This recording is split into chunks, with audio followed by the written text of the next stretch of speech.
Praise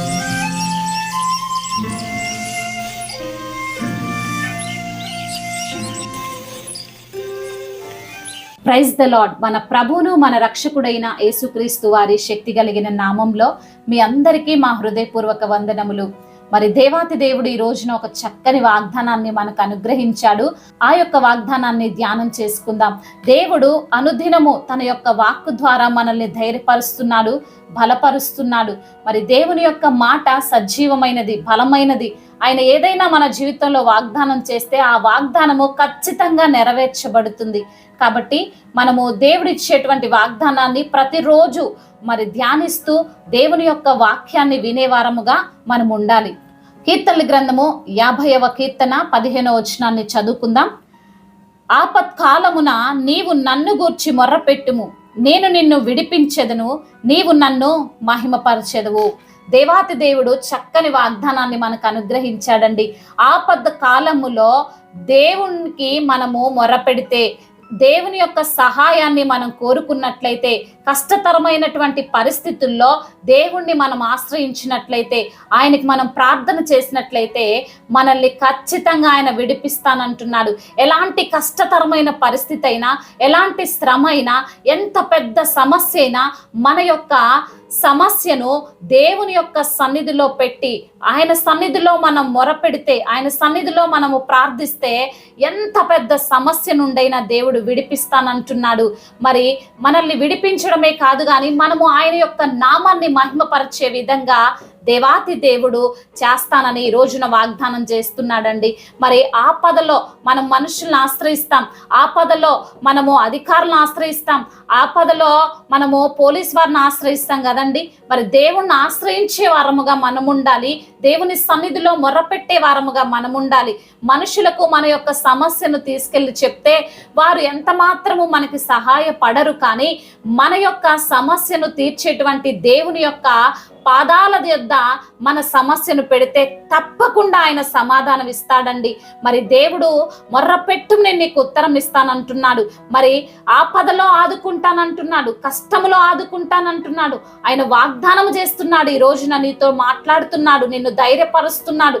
నీ సమస్య మనుషులకు చెప్పి మోసపోయిన స్థితిలో నువ్వు ఉన్నావేమో, నీకు వచ్చిన అనారోగ్య సమస్యను బట్టి ఎన్నో హాస్పిటల్ చుట్టూ తిరిగి తిరిగి దుఃఖితురాలివై ఈ రోజున రిక్తురాలిగా నీవు ఉన్నావేమో, దుఃఖములోనే నువ్వు ఉన్నావేమో, నీకు వచ్చిన రోగము తగ్గదని నువ్వు ఇంకా బాధను అనుభవిస్తున్నావేమో, ఆ సమస్యను తీసుకువెళ్ళి దేవుని పాదాల సన్నిధిన పెట్టు.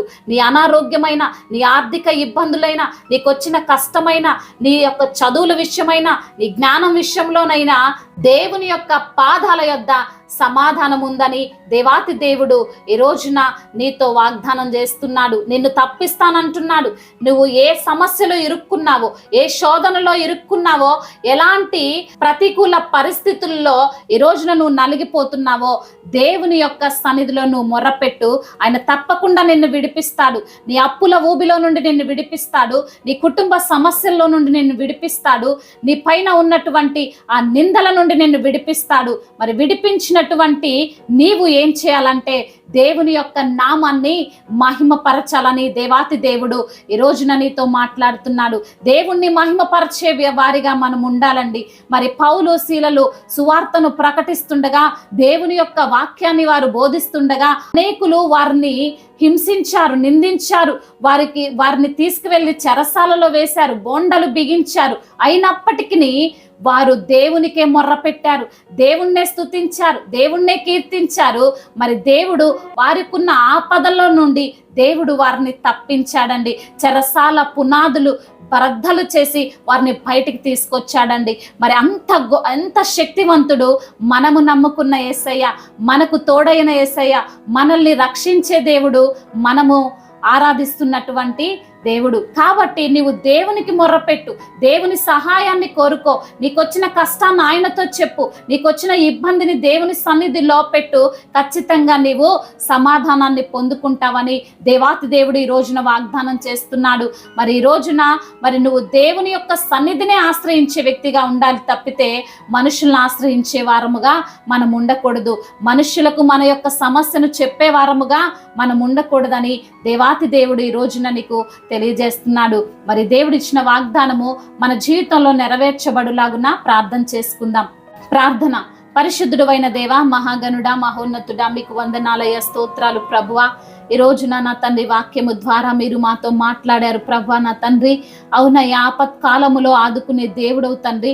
అయ్యా, ఆపత్కాలములో అయ్యా మరి మీకు మొర్రపెట్టగా తండ్రి మమ్మల్ని విడిపిస్తానంటున్నావు. మాకు కలిగినటువంటి కష్టాల నుండి, శోధనల నుండి, ఇరుకులు, ఇబ్బందులన్నిటి నుంచి కూడా తండ్రి మమ్మల్ని విడిపించి నీ నామాన్ని ఘనపరిచే విధంగా మమ్మల్ని లేవనెత్తుతానని తండ్రి మాట ఇచ్చారు. ఇచ్చినటువంటి వాగ్దానమును బట్టి మీకు స్తోత్రములు తండ్రి. అయ్యా, మమ్మల్ని ఎంతగానో ధైర్యపరిచారు ప్రభువా.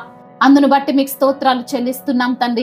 ఈ రోజున ఎందరైతే బిడ్డలు అనారోగ్యముతో అయ్యా మీ యొక్క సన్నిధిలో మొరపెడుతున్నారో వారికి ఉన్న అనారోగ్య సమస్యను యేసు నామములో కొట్టివేయండి ప్రభా.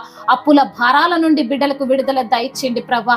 అదే విధంగా నా ప్రభా అయ్యా, ఎందరైతే బిడ్డలు ఈ రోజున ఉద్యోగము లేక బాధపడుతున్నారో వారికి మంచి ఉద్యోగాన్ని దయచేయండి నా తండ్రి. అయ్యా, కుటుంబ సమస్యలు, కుటుంబ కలహాలు, భార్యాభర్తల మధ్య విభేదాలు అన్నిటి నుంచి కూడా విడుదల దయచేయండి. ఈ రోజున ఎందరైతే బిడ్డలు ఏ ప్రయాణాల్లో ఉన్నారో ప్రభా, వారి ప్రయాణం అంతటిని సుఖముగా, సౌఖ్యముగా జరుగునట్లుగా కృప చూపించండి అయ్యా. చిన్న బిడ్డలందరినీ మీరు కాచి కాపాడండి నా ప్రభువా. అవును తండ్రి అయ్యా, మిమ్మల్ని ఆరాధించే బిడ్డలుగా, మీ నామాన్ని మహిమపరిచే బిడ్డలుగా ప్రతి బిడ్డను మీరు నిలవబెట్టుకోమని వేడుకుంటున్నాం తండ్రి.